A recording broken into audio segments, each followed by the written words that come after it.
તો નમસ્કાર મિત્રો, સ્વાગત છે તમામ ખેડૂત મિત્રોનું આપણા નવા બ્લોગમાં। તો આજે આપણે જીરુમાં દવા આપણે છાંટીશું અને આપણે સનેડામાં આપણે પ્રેશર પંપ ફિટ કરેલો છે, એના માધ્યમથી આપણે દવા છાંટીશું।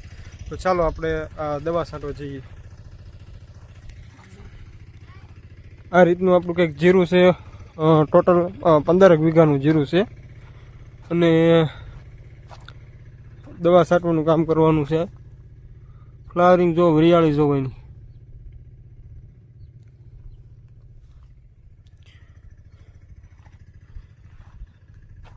તો ચાલો આપણે દવા છાંટવા જઈએ।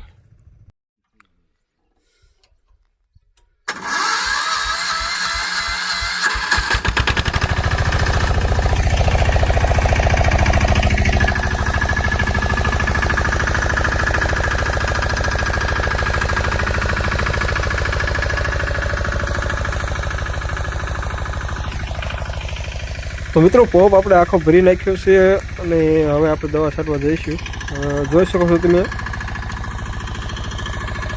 અત્યારે આખો પોપ આપણે ફૂલ ભરી નાખ્યો છે અને હવે આપણે દવા છાંટવા જવાનું છે। શેઢા મોસમમાં ખડ બહુ વધી ગયું છે।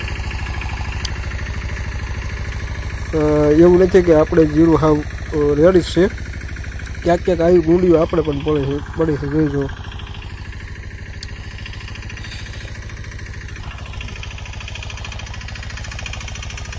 તો ચાલો આપણે આગળ દવા છાંટવા જઈશું।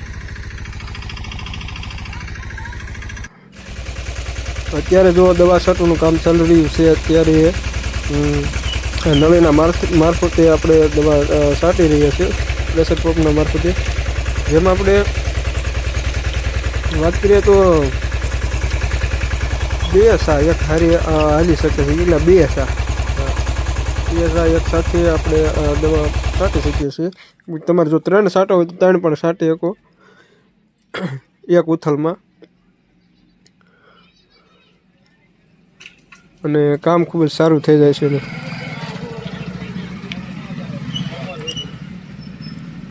આવી રીતે જો આપણે વીંટી નાખવાની જરૂરિયાત મુજબ અહીંથી આપણે પ્રેશર દેવાનું પપૈથી।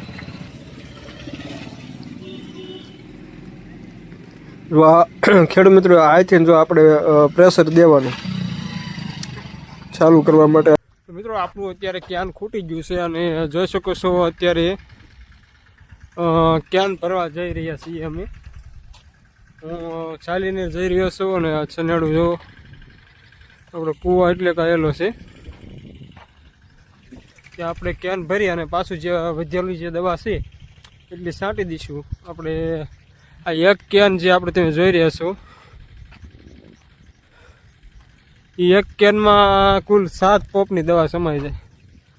કુલ 7 પોપની દવા આપણે એમાં એ કેનમાં સમાઈ જાય, એટલે અમારે કુલ આ 15 વીઘા જેટલું છે, એટલે 4 પોપ જેટલા થયા છે। વધુ થોડું ઘણું વધુ થયા હોય તો ના ન કહી શકાય, મૂળ 4 પોપ તો પાકા એટલે થઈ જાય ને, એટલે એકમાં 7 પોપની દવા સમાય। મોલો મસી સુસ્યા પ્રકારની દવા આપણે છાંટી છે, નાશ થાય એ પ્રમાણે। ચાલો આપણે પંપ ભરી લેવી, સનેડો પણ પૂગવામાં જ છે। તો મિત્રો સનેડો ભરાઈ ગયો છે અને ઓલા શેઠે પહોંચી ગયો છે અને હું હજુ આવડે આ શેઠે છું। તો કયો કે આપણે એ શેઠે જાવી અને વધેલી દવા છાંટી દઈએ, જે આપણે બાકી છે એટલે થોડુંક બાકી રહી ગયું છે, છાંટી દઈએ વાર। તો ફાઇનલી મિત્રો આપણે દવા છાંટવાનું કાજ પૂરું થઈ ગયું છે અને હવે ખૂબ જ થાકી ગયો છીએ હાલી અને હવે આપણે જઈશું ઘરે। આજનો જો બ્લોગ તમને પસંદ આવ્યો હોય તો આપણી યુટ્યુબ ચેનલને સબસ્ક્રાઈબ કરો અને અન્ય લોકો સુધી આપણી સરસ મજાના વિડીયોને પહોંચાડો, જેનાથી અમે આવા નવા સરસ મજાના વિડીયો તમારા સુધી પહોંચાડતા રહીએ। નમસ્કાર।